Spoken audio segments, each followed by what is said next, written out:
महाराज आपलं नाव काय? हरिभक्त परायण रवींद्र पाटील सर, पुरे पानाचा. बरं महाराज, या ठिकाणी पुरे पानाचे या ठिकाणी भागवत कथा संकीर्तन सोहळ्याचं आयोजन केलेलं आहे बरोबर. आणि आज त्याचा दुसरा दिवस आहे. दुसरा दिवस. बरं, या संदर्भामध्ये आपल्याला काय सांगावं असं वाटतं?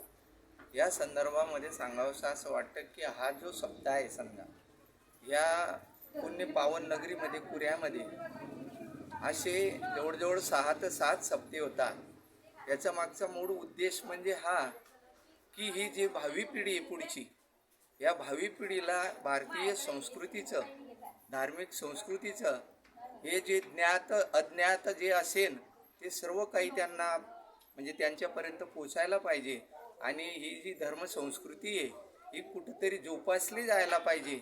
या माध्यमातून हा खटाटोप आपले हे जे मरीमाता नगर असतात, छत्रपती शिवाजी महाराज ग्रुप, तर ह्या माध्यमातून यांनी हे आयोजित केलेलं आहे. आणि याला जवळजवळ 41 वर्षाची परंपरा आहे. आणि त्यातल्या त्यात विशेष म्हणजे ह्या गावातून मुक्ताई नगरला जाणाऱ्या ज्या दिंड्या आहेत, एकत निंबोऱ्याची गोविंद महाराजांची दिंडी असते आणि त्याच्यानंतर पाळदीहून मुकुंद महाराजांची दिंडी असते. तर अशा 2 दिंड्यांचा संगम या ठिकाणी या कार्यक्रमामध्ये शेवटच्या दिवशी, काल्या दिवशी होत असतो. बरं महाराज, या भागवत कथा सप्ताहाच्या माध्यमातून आपण समाजामधील ते भावी भक्त आहेत आणि समाजाला आपण काय संदेश देऊ इच्छिता? समाजाला एकच संदेश देऊ इच्छितो मी, तो हा की विज्ञान आजच्या युगात विज्ञान आणि अध्यात्म यांची खरी म्हणजे जी सांगड आहे, ती सांगड समाजापर्यंत आणि नवीन पिढीपर्यंत जायला पाहिजे. या उद्देशाने हा मी संदेश या समाजाला देऊ इच्छितो. बरं महाराज, एक महत्त्वाचा प्रश्न मी आपल्याला विचारू इच्छितो की ग्रामीण भागामध्ये लोक व्यसनाधीन झालेले आहे आणि विशेषतः नवीन तरुण पिढी जी आहेत ते व्यसनेच्या आहारी गेलेली आहेत.